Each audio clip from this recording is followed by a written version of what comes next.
불길이 치솟는 하이드라 요새의 잔해를 뚫고 저 멀리 사막의 지평선 너머로 수백 명의 군인들이 걸어오기 시작합니다. 그들의 맨 앞에는 명령을 거역하고 적진에 뛰어들었던 스티브 로저스, 그리고 그가 구해낸 버키 반즈와 107년대의 생존 전사들이 당당하게 행진하고 있었습니다. 무대 위에 광대라며 야유를 보냈던 필립스 대령과 미 육군은 단 한 명의 사내가 이뤄낸 이기적 같은 승리 앞에 경악을 금치 못하며 일제히 거대한 거수 경례를 올립니다.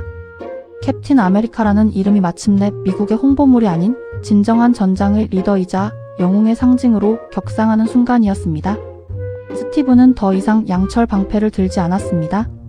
천재 발명가 하워드 스타크가 지구상에서 가장 희귀한 물질이자 모든 충격을 흡수하는 가공할 금속, 비브라늄으로 제작한 특수 방패를 그에게 선물했기 때문입니다. 스티브는 자신을 따르는 정예 전사들인 하울링 코만도스를 결성하고 비브라늄 방패를 필두로 전 유럽에 퍼져있는 하이드라의 비밀 기지들을 하나씩 격파해 나가기 시작합니다. 방패가 허공을 가르며 하이드라의 최첨단 레이저 병기들을 산산조각 내고 캡틴의 초인적인 돌격 앞에 나치의 비밀 조직은 급속도로 무너져 내립니다. 하지만 승리의 영광 뒤에는 언제나 잔인한 상실의 그림자가 기다리고 있었습니다.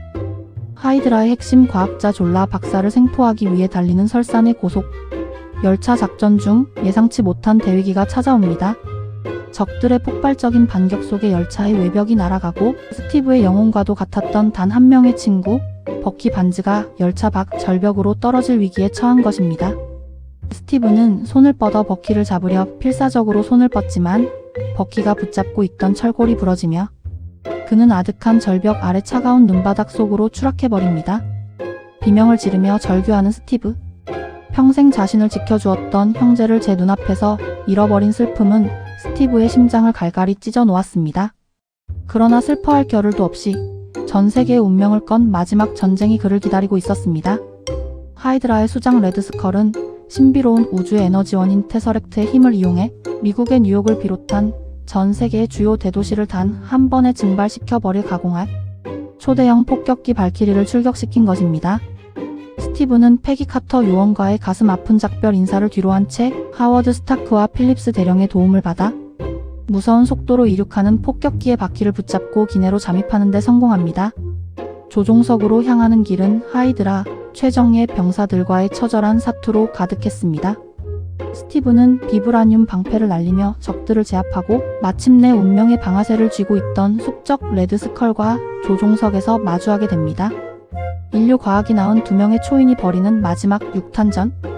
방패와 주먹이 부딪히며 폭격기 내부는 터져나갈 듯한 충격으로 뒤틀립니다. 격렬한 전투의 와중에 테서렉트가 담겨있던 에너지가 폭주하기 시작했고 레드스컬이 우주의 힘에 취해 테서렉트를 맨손으로 쥐는 순간 거대한 시공간의 소용돌이가 열리며 레드스컬은 우주의 심연 속으로 흔적도 없이 사라져버립니다. 수장은 사라졌지만 진짜 비극은 이제부터였습니다. 자동 항법 장치가 고장난 폭격기는 이미 뉴욕을 향해 맹렬한 속도로 돌진하고 있었고 기내에 실린 대량 살상 폭탄들은 언제 터질지 모르는 시한폭탄과 같았습니다. 이 비행기가 뉴욕에 추락하면 수백만 명의 무고한 시민들이 목숨을 잃어야 하는 절체절명의 상황. 스티브는 조종관을 붙잡고 무전기를 켭니다.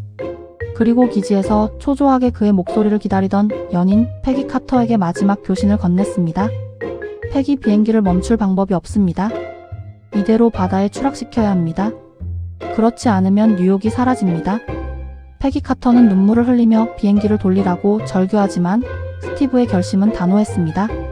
타인을 구하기 위해 가짜 수류탄 위에 몸을 던졌던 그 소년의 숭고한 영혼이 이제 전 세계를 구하기 위해 자신의 목숨을 던지려 하고 있었던 것입니다.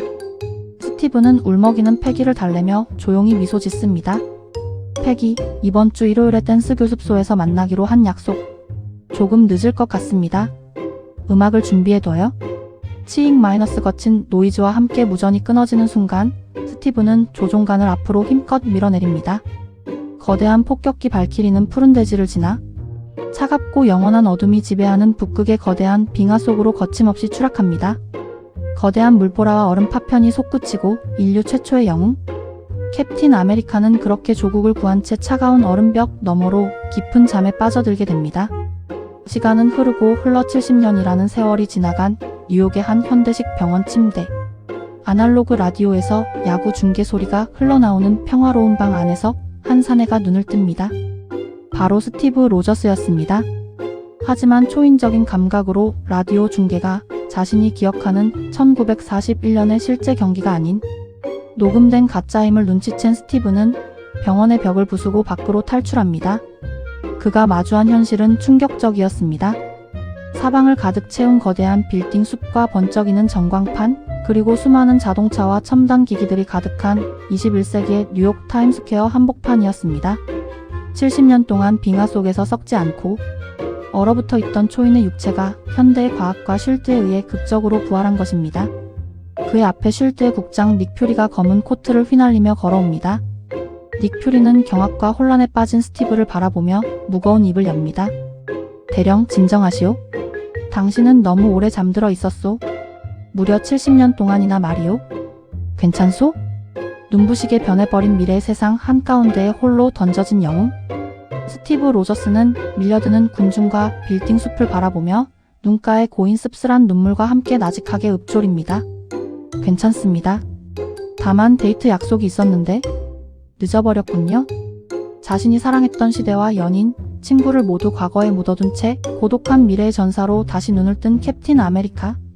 하지만 그의 고결한 영혼과 부러지지 않는 방패는 다가올 더 거대한 우주적 위협으로부터 전 세계를 지켜낼 어벤져스의 영원한 리더로서 새로운 신화의 시작을 알리고 있었습니다.